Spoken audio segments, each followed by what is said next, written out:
¿Cuál iglesia? Capítulo 24. Paradigmas que debemos vencer, parte quinta. Las reuniones, segunda parte. Las reuniones en la Iglesia de Dios, primera parte.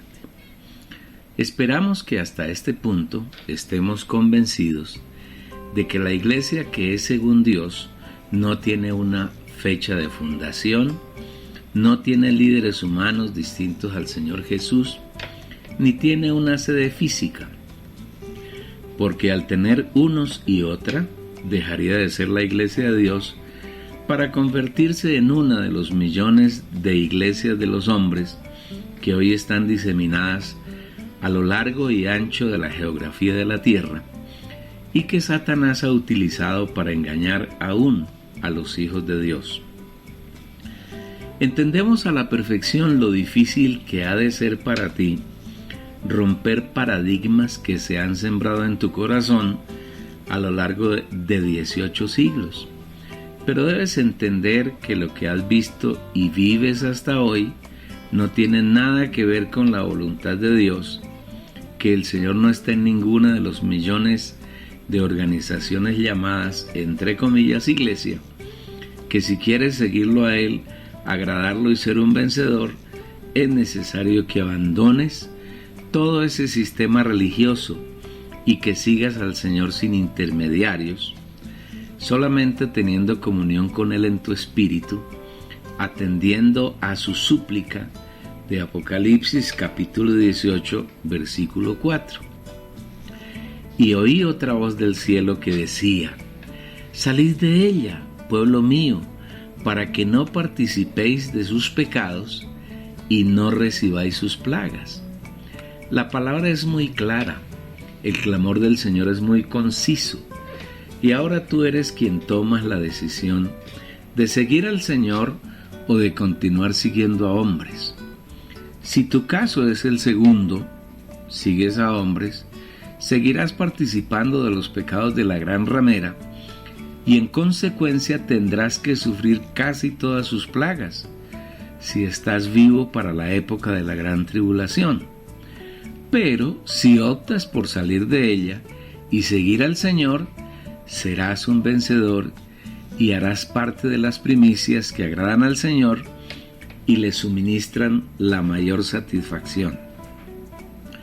Retomando el tema, tenemos que ser conscientes de que en la Iglesia del Señor no hay ritos de ninguna especie, no hay misas, tampoco cultos, porque la Iglesia, debemos recalcar, es el resultado de la mezcla de Dios con el hombre, del hombre con Dios, de la naturaleza divina con la naturaleza humana y la expresión de los atributos y las virtudes de Dios por medio de los hombres que han sido regenerados.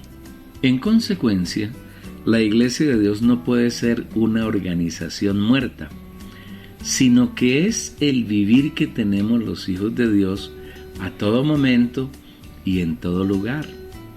Es decir, el Señor no vive en nosotros por 2 horas cada primer día de la semana.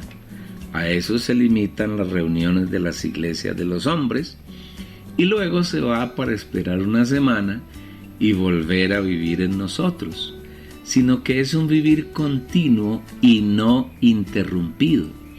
Claro que esto es cierto solamente en los hijos de Dios, aquellos que el Señor escogió antes de la fundación del mundo y predestinó, en el tiempo llamó, justificó y glorificó. Estos son hijos de Dios que vivimos permanentemente en el Espíritu. Imaginamos que en tu corazón surge inmediatamente una pregunta. Entonces, ¿en la Iglesia de Dios no hay reuniones? Claro que las hay, y son continuas y permanentes, no determinado día de la semana ni en determinada hora. Escucha lo que al respecto el Señor afirma: porque donde están 2 o 3 reunidos en mi nombre, allí estoy yo en medio de ellos. Mateo capítulo 18, versículo 20. Observa la sencillez del Señor. Él dice que donde están 2 o 3 reunidos. El Señor no es exigente. Afirma que se requieren mínimo 2. Y esa es una reunión, la que no requiere un edificio consagrado, ni un día, ni un horario específico, sino solamente que nos reunamos en el nombre de Él. ¿Qué es reunirnos en el nombre del Señor? La preposición en quiere decir dentro de, y aunque tiene otros significados y usos, este es el principal, y así es en esta frase de la Biblia, lo que quiere decir que para reunirnos en el nombre del Señor debemos estar dentro de Él, y cuando nos reunimos en Él, Él está en medio de nosotros, es decir, está en y con nosotros. Igualmente es muy significativo el nombre. El nombre implica la persona del Señor, lo que quiere decir que nuestras reuniones son con Él, con y en su persona, y esto siempre será espontáneo, a cualquier hora y en cualquier lugar. Tú puedes encontrarte con un hermano, hijo de Dios, en un sitio determinado previamente, o puede ser un encuentro espontáneo, no planeado, y a una hora acordada o no. Y si él y tú ponen sus mentes en el Espíritu, inmediatamente el Señor está siendo partícipe de la reunión, y los tres, el Señor, el hermano y tú, entran espontáneamente en comunión, es decir, entre los tres hay un mutuo fluir de la vida divina de Dios con todas sus riquezas, y en ese fluir disfruta el Señor, disfruta el hermano y disfrutas tú. El fluir básicamente consiste en oír al Señor hablar su palabra, y Él lo hará espontáneamente por cada uno de los dos. Tal vez se les ocurra cantar un cántico que el Señor les proporciona, cántico que debe contener revelaciones acerca de la persona y de la obra del Señor. Los dos podrán disfrutar de toda la preciosa obra de redención, por ejemplo, animándose con el hecho de que Satanás fue derrotado en la cruz y ya no puede molestarnos, o el hecho de que antes éramos pecadores, pero ahora somos santos.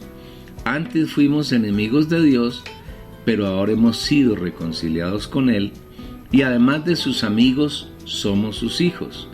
Hacemos parte de su familia. O disfrutar el hecho de que nuestros pecados han sido completamente perdonados y su registro ha sido eliminado, que ahora Dios nos ve justos, puros y limpios. Disfrutar el hecho de que aunque estamos en el mundo, ya no pertenecemos a Él y no nos gusta nada de lo que hay en el mundo, y el mundo tampoco gusta de nosotros. Podemos proclamar el hecho de que ya vivimos en el nuevo hombre, donde solo el Señor es expresado y manifestado, porque todas nuestras opiniones, deseos, caprichos y maneras que pertenecen al viejo hombre fueron aniquilados en la cruz. Igualmente podemos disfrutar la realidad de que en el lugar donde estemos, compartiendo estas riquezas, los demonios y los ángeles caídos, que hace un momento estaban por ahí merodeando, huyen porque no pueden tener ninguna relación con el Señor.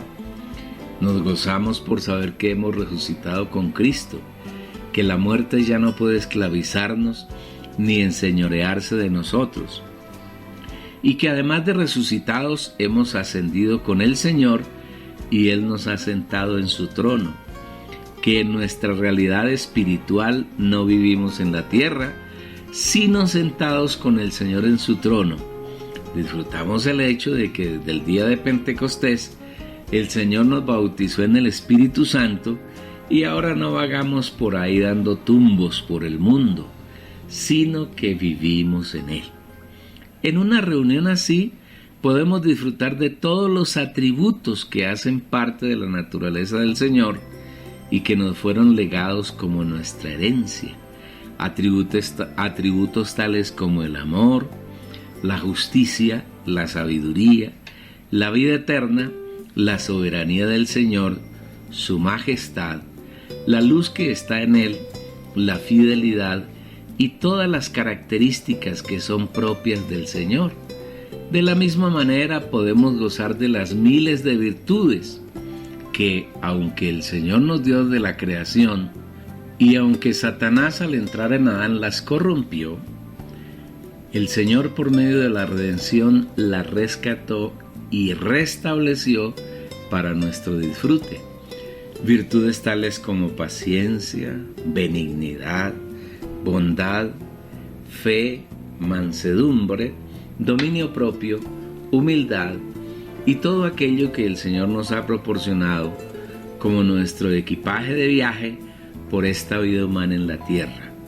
En fin, hay tantas y tantas riquezas que el Señor ha puesto a nuestra disposición y que no tienen límite, son insondables. Esta es una genuina reunión de la iglesia y esto es congregarnos para dar cumplimiento a la que el Señor nos dice en Hebreos capítulo 10, versículo 25. No dejemos de congregarnos o de reunirnos, como algunos tienen por costumbre, sino animémonos unos a otros, y tanto más cuanto veis que el día se acerca. ¿Cuánto puede durar una reunión así? No podemos limitar al Señor en el tiempo. Depende de la disponibilidad que cada uno de los participantes tenga. Puede durar 10 minutos, media hora, 1 hora, 2 horas. Puede ser que en un momento unos hermanos tengan que abandonarla para cumplir sus obligaciones. No hay problema. Lo indispensable es que el Señor pueda disfrutar de los frutos que su trabajo ha producido en nosotros y cada uno de los participantes tenga un disfrute de las insondables riquezas que el Señor pone a nuestra disposición. Lo más importante es que esas riquezas fluyan en cada participante en la medida de la necesidad que cada quien tiene del Señor. Un buen ejemplo de una reunión espontánea la encontramos en los 2 discípulos que caminaban rumbo a Emaús y se encontraron con el Señor. En ese mismo día, 2 discípulos iban a una aldea llamada Emaús, que distaba 60 estadios, aproximadamente 10 kilómetros de Jerusalén. Iban hablando entre sí todo lo que había sucedido, y mientras iban hablando, el mismo Jesús se llegó y siguió con ellos, pero sus ojos estaban velados y no lo reconocieron. Les preguntó: ¿qué conversáis entre vosotros mientras andáis? Uno de ellos, llamado Cleofás, respondió: ¿eres tú el único en Jerusalén que no sabe lo que ha sucedido en estos días? Entonces él preguntó: ¿qué cosa? Ellos dijeron: lo de Jesús Nazareno, un profeta poderoso en obra y en palabra ante Dios y ante el pueblo. Y los principales sacerdotes y nuestros gobernantes lo sentenciaron a muerte y lo crucificaron. Nosotros esperábamos que Él era el que iba a redimir a Israel. Hoy es el 3er día que esto ha sucedido. Además, algunas mujeres de las nuestras nos han sobresaltado porque fueron de madrugada al sepulcro, pero no hallaron su cuerpo, y volvieron diciendo que habían visto una visión de ángeles que dijeron que Él vive. Algunos de los nuestros fueron al sepulcro y hallaron así como las mujeres habían dicho, pero no lo vieron a Él. Entonces Jesús les dijo: oh simples y lentos de corazón, para creer lo que anunciaron los profetas. ¿No era necesario que el Cristo padeciera estas cosas para entrar en su gloria? Y empezando desde Moisés y todos los profetas, les declaró lo que toda la Escritura decía de él. Llegaron a la aldea a donde iban, y él hizo como que iba más lejos. Pero ellos lo apremiaron a quedarse, diciendo: quédate con nosotros, porque se hace tarde, y el día ha declinado. Entró pues a quedarse con ellos. Cuando estuvo con ellos a la mesa, tomó el pan, lo bendijo, lo partió y les dio. Entonces fueron abiertos los ojos y lo reconocieron, pero él desapareció de su vista. Y se dijeron uno al otro: ¿no ardía nuestro corazón en nosotros cuando nos hablaba en el camino y nos explicaba las Escrituras? Y levantándose en la misma hora, volvieron a Jerusalén y hallaron a los 11 reunidos y a los que estaban con ellos, que decían: es verdad, el Señor ha resucitado y apareció a Simón. Entonces ellos contaron lo que les había sucedido en el camino y cómo lo reconocieron al partir el pan. Lucas capítulo 24, versículos 13 al 25. Este es un ejemplo por demás sencillo de una reunión de la Iglesia de Dios.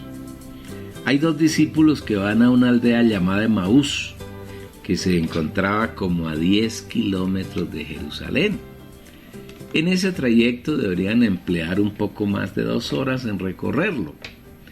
Los 2 hablaban en el camino, pero su tema no era política, ni deportes, ni de actualidad, ni de moda, sino que su charla se centraba en lo que había ocurrido con Jesús, a quienes ellos creían que sería el hombre que liberaría a Israel, pero que lamentablemente los gobernantes judíos lo habían condenado a muerte y lo habían matado, lo que había ocurrido hacía 3 días.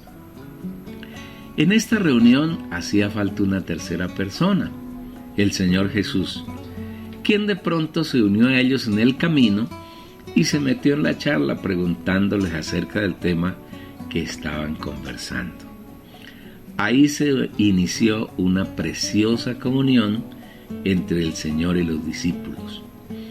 Uno de los discípulos se llamaba Cleofás y al parecer era un poco fuerte de carácter, porque cuando el Señor les preguntó de qué hablaban, pareció que Cleofás en su respuesta reprochase al Señor por ser el único en Jerusalén que no sabía de lo que había ocurrido en esos días. El amoroso Señor no se molestó, sino que, entre comillas, le llevó la cuerda, preguntándole: ¿qué cosa? Qué delicia es hablar con el Señor, tener comunión con Él. Aún tolera nuestros reproches, no se molesta ni se inmuta.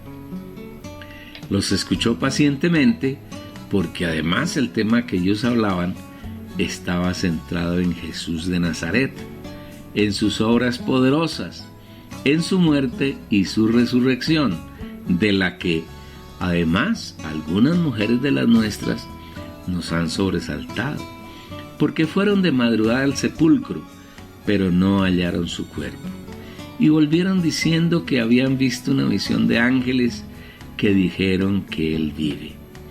Algunos de los nuestros fueron al sepulcro y hallaron así como las mujeres habían dicho, pero no lo vieron a él. Estos discípulos no conocían las Escrituras en las que los profetas habían hablado acerca del proceso que el Mesías debía sufrir, y con mucho amor, aunque con un pequeño reproche a su incredulidad, Jesús les dijo: oh simples y lentos de corazón para creer lo que anunciaron los profetas. ¿No era necesario que el Cristo padeciera estas cosas para entrar en su gloria? Y empezando desde Moisés y todos los profetas, les declaró lo que toda la Escritura decía de él. Cuando Jesús terminó de hablarles su palabra, llegaron a la aldea donde iban, y el Señor quiso seguir de largo. Pero ellos le rogaron que no los dejara, que se quedara con ellos, porque ya estaba declinando el día. Era tarde. El Señor accedió. Entró pues a quedarse con ellos. El Señor decidió quedarse con ellos porque anhelaba partir el pan, y cuando lo hizo, los ojos del corazón de los discípulos fueron abiertos y vieron que era el Señor Jesús resucitado. Cuando lo vieron, Él desapareció de su vista. Observa que la Biblia no dice que Él se fue, sino que desapareció de su vista. Es decir, dejaron de verlo con sus ojos físicos, pero él no se fue, sino que se quedó en ellos. Prueba de que esto es verdad está en lo que ellos hablaron una vez que dejaron de ver al Señor. ¿No ardía nuestro corazón en nosotros cuando nos hablaba en el camino y nos explicaba las Escrituras? Mira detenidamente los ingredientes que había en esta reunión para que puedas aprender a tener reuniones agradables al Señor y que son propias de la Iglesia de Dios. En primer lugar, había 2 discípulos, es decir, 2 hijos de Dios. Las reuniones de la iglesia nunca pueden hacerse con incrédulos. Son personas que no han nacido de nuevo, que no son regeneradas. Eso es común en las iglesias de los hombres. En ellas hay muy pocos hijos de Dios, si es que hay alguno, pero siempre hay un gran número de incrédulos. En segundo lugar, es indispensable que el Señor esté en la reunión, es decir, que Él sea la cabeza, el centro de la reunión. En las iglesias de los hombres, el centro es el líder y las prácticas que acostumbran siempre están basadas en las tradiciones de los hombres. En tercer lugar, un aspecto muy importante en la reunión es la comunión. Y esta no es más que el mutuo fluir de las riquezas de Dios, es decir, de su persona y de su obra, mutuo fluir entre los participantes. Para que haya comunión es necesario que los reunidos estén en luz, que Dios es luz y que en Él no hay tiniebla alguna. Pero si andamos en la luz como Él está en la luz, tenemos comunión unos con otros, y la sangre de su Hijo Jesús nos limpia de todo pecado. Primera de Juan capítulo 1, versículos 5 y 7. Si alguno de los participantes en la reunión no está en luz, no hay comunión y no hay una genuina reunión. Pero si todos estamos en luz, estamos en comunión y automáticamente somos limpios de todo pecado por medio de la sangre de Jesús. En cuarto lugar, en una reunión de la iglesia genuina, siempre habrá revelación y enseñanza, pero impartidas por el Señor Jesús, que es el Espíritu. Ningún hijo de Dios, por excelente que sea su vivir, puede enseñar a la iglesia. Solamente el Señor puede hacerlo. Otra cosa es que el Señor siempre use a uno o a uno de sus hijos, pero el Maestro, quien enseña, es Él, y nadie puede usurparle esa función. Pero vosotros tenéis la unción del Santo, y todos vosotros tenéis conocimiento, y en cuanto a vosotros, la unción que vosotros recibisteis de Él permanece en vosotros, y no tenéis necesidad de que nadie os enseñe. Pero como su unción os enseña todas las cosas, y es verdadera, y no es mentira, así como ella os ha enseñado, permaneced en Él. Primera de Juan, capítulo 2, versículo 27. Igualmente, Él es quien nos revela su palabra, sus misterios y todo aquello que necesitamos para creer, crecer y madurar. Si eres buen observador, notarás que los 2 discípulos, levantándose en la misma hora, volvieron a Jerusalén y hallaron a los 11 reunidos y a los que estaban con ellos, que decían: es verdad, el Señor ha resucitado y apareció a Simón. Entonces ellos contaron lo que les había sucedido en el camino y cómo lo reconocieron al partir el pan. Todo su compartir estaba centrado en la experiencia que acababan de tener con el Señor, es decir, su hablar se limitaba a aquello que el Señor les había revelado, lo que comprueba que no eran ellos quienes hablaban, sino que era el Espíritu Santo hablando desde sus espíritus, a través de sus almas y de sus cuerpos. En quinto lugar, en una reunión genuina de la Iglesia de Dios, hay disfrute. Cuando el Señor y los 2 discípulos entraron en la aldea donde iban, una vez que el Señor les había revelado las Escrituras, partieron el pan y comieron. En este hecho hay enseñanzas valiosísimas que debemos aprender y cultivar, tales como que el pan aquí no se refiere solamente a una comida física, sino al disfrute de las riquezas del Señor, lo que Él es y su obra preciosa que hizo a nuestro favor. Una reunión de esa clase puede realizarse en la calle, en un parque, en una biblioteca, en un restaurante, en un salón de onces, e inclusive puede hacerse por teléfono o por internet, a manera de videoencuentro, o lo que se llaman encuentros virtuales. Cuando este libro se escribió, estábamos en plena pandemia de coronavirus, y nunca dejamos de reunirnos a través de internet y vía telefónica. Hasta aquí hemos visto que para que exista una reunión de la iglesia, una congregación genuina, se requieren mínimo 2. ¿Quiere decir esto que siempre se debe hacer reuniones de 2 o 3? De ninguna manera. La Biblia tiene una palabra clara al respecto. Sí, pues, toda la iglesia se reúne en un solo lugar. Eventualmente, todos los hermanos que viven en una subdivisión administrativa de una ciudad grande, tales como los condados, los distritos, las localidades, las comunas en las grandes ciudades, los barrios en las ciudades medianas y toda el área geográfica de los pueblos más pequeños, eventualmente todos los hijos de Dios que viven allí pueden reunirse cualquier día en un lugar determinado.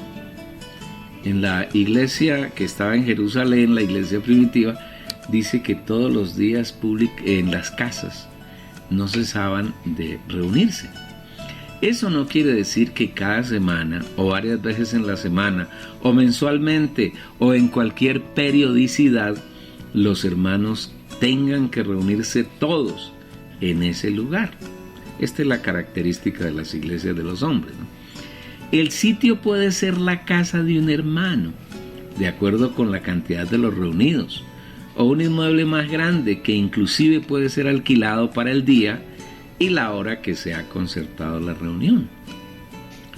Y haciéndolos subir a su casa, les puso la mesa, y se regocijó de que toda su casa hubiera creído en Dios. Y Pablo permaneció 2 años enteros en su propia habitación, una casa alquilada, y recibía a todos los que a él venían. Saludad también a la iglesia que está en su casa. Aquila y Prisca, con la iglesia que está en su casa, os saludan mucho en el Señor. Pero endureciéndose algunos y no dejándose persuadir, maldiciendo el camino delante de la multitud, se apartó Pablo de ellos y separó a los discípulos, discutiendo cada día en la escuela de Tirano. Hechos capítulo 16, versículo 34, capítulo 28, versículo 30, Romanos capítulo 16, versículo 5, 1 Corintios capítulo 16, versículo 19 y Hechos capítulo 19, versículo 9. Tampoco quiere decir que la casa del hermano usada para la reunión sea la sede de la iglesia, y menos un lugar alquilado que de acuerdo con la necesidad sea usado para reunir la iglesia. Cuando la reunión de todos los santos, es decir, la iglesia de un área geográfica determinada, se da en un lugar, la Biblia es clara al orientarnos de cuál debe ser el contenido de la reunión, teniendo eso sí mucha claridad de que quien encabeza la reunión es el Señor y no un hombre. Puede ser que el Señor requiera que alguien presida la reunión, pero eso no quiere decir que la reunión sea encabezada por ese hermano. Simplemente la cabeza, que es el Señor, usa a alguno para que en la reunión haya orden y de ninguna manera se llegue a la anarquía. ¿Qué debe haber en una reunión de la iglesia donde hay muchos hermanos? Veamos lo que al respecto nos enseña el Señor. ¿Qué hay, pues, hermanos, cuando reunís? Cada uno de vosotros tiene salmo, tiene enseñanza, tiene revelación, tiene lengua, tiene interpretación. Hágase todo para edificación. Primero a los Corintios capítulo 1 versículo 26. De entrada tenemos que reiterar que todas las actividades que se realicen en la reunión de la iglesia deben tener una meta única: la edificación. Edificar la iglesia no consiste en poner en determinada forma distintos materiales como se hace en la construcción de un edificio. La edificación no es tener un número grande o pequeño de hermanos uno cerca de otro y establecidos en determinada manera. La edificación de la iglesia se da por el crecimiento del Señor en cada uno de los miembros del cuerpo. Y ese crecimiento se alcanza mediante el disfrute individual y colectivo que cada santo tiene de las riquezas que el Señor le ha dado como herencia. Riquezas que abarcan dos aspectos: la persona del Señor y su obra. Esto quiere decir que cada día, en nuestro diario vivir, cada uno de los hijos de Dios disfrutamos constantemente todo lo que el Señor nos ha dado. Y cuando nos reunimos con 1 o 2 o 3 o 4 o 10 o 100 o 1000 hermanos o más, traemos los frutos del disfrute individual y los disponemos para que nuestros hermanos disfruten, a la vez que nosotros disfrutamos del fruto que ellos traigan para presentar al Señor. Una reunión de la iglesia está tipificada por la fiesta de los tabernáculos de los israelitas, que era la fiesta más grande de las fiestas principales que el Señor había establecido entre el pueblo de Israel. Esa fiesta se realizaba en el 7º mes, y en ella los israelitas debían ir al lugar establecido. A ella llevaban los productos del proceso de la cosecha, de los frutos que habían obtenido de la tierra que el Señor les había dado. Los israelitas no se quedaban en casa durante 7 días, sino que hacían enramadas, y allí todos disfrutaban de todo aquello que habían traído. Un israelita que participaba de la fiesta de los tabernáculos no disfrutaba individualmente de lo que había preparado, sino que traía lo suyo y lo entregaba para que otros lo disfrutasen, y él disfrutaba de todo aquello que otros habían traído. Exactamente así es la reunión de la iglesia. Como no podemos estar todo el tiempo reunidos con otros hermanos, pero sí todo el tiempo estamos en el Señor, teniendo comunión con Él y disfrutando todo lo que Él es y toda la obra que ha realizado por nosotros. En la medida que disfrutamos, crecemos, maduramos y producimos frutos para que el Señor disfrute. Así, cargados de los frutos que el Señor ha producido en nosotros, vamos a la reunión y llevamos todo lo que el Señor nos ha dado y tenemos un disfrute mutuo, lleno de gozo, de alegría, de santidad, de luz, de justicia, de paz y de todo lo que el Señor es y ha sembrado en nosotros, y lo expresamos a través de nuestro ser. Es así como en la reunión grande o pequeña, cada uno debe tener o salmo, o enseñanza, o revelación, y cada uno puede tener de los 3 simultáneamente. El asunto es que una reunión genuina de la iglesia de Dios no se da para que uno hable, y los demás estén mudos enterrando sus dones, como ocurre en las iglesias de los hombres, donde el líder todo el tiempo cotorrea, o unos pocos asistentes como los encargados de la, entre comillas, alabanza y adoración, o el artista de turno cuando canta, pero casi toda la congregación está enmudecida y simplemente emiten algunas palabras que les ordenan que hablen. Por ejemplo, gloria a Dios, a su nombre, gloria, amén, y otras frases pequeñas o palabras que el líder de la reunión les ordena que digan. Lo más importante en la reunión de la iglesia es que el ejercicio del espíritu de los hermanos y la Biblia nos muestra algunas formas de liberar el espíritu y ser llenos en él. No os embriaguéis con vino, en lo cual hay disolución. Antes bien, sed llenos en el espíritu, hablando unos a otros con salmos, con himnos y cánticos espirituales, cantando y salmodiando al Señor en vuestros corazones, dando siempre gracias por todo a nuestro Dios y Padre en el nombre de nuestro Señor Jesucristo, sujetos unos a otros en el temor de Cristo. Efesios 5, versículos 18 al 21. Lo primero que el Señor nos muestra en este corto pasaje es evitar la embriaguez con vino. Pero el vino aquí referido no tiene que ver con el licor o las bebidas embriagantes, sino que se refiere al vino que sale del alma sin someterla al espíritu. Por ejemplo, en las grandes congregaciones cristianas siempre hay una orquesta musical que toca y canta con una actitud que anima a los asistentes a liberar, pero no el espíritu, sino el poder latente que está en sus almas y que abona el terreno para que Satanás los engañe haciendo obras prodigiosas, especialmente por medio de los líderes. Hechos que no son nada más que tradiciones de hombres, pero que el Señor no es honrado en ellos. Ni Él está presente en los éxtasis que viven en las iglesias de los hombres.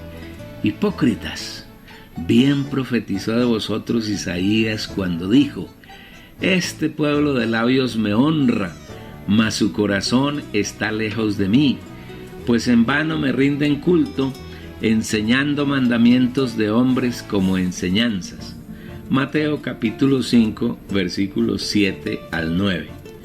¿Querrá decir esto que en las reuniones de la iglesia del Señor no puede haber alegría?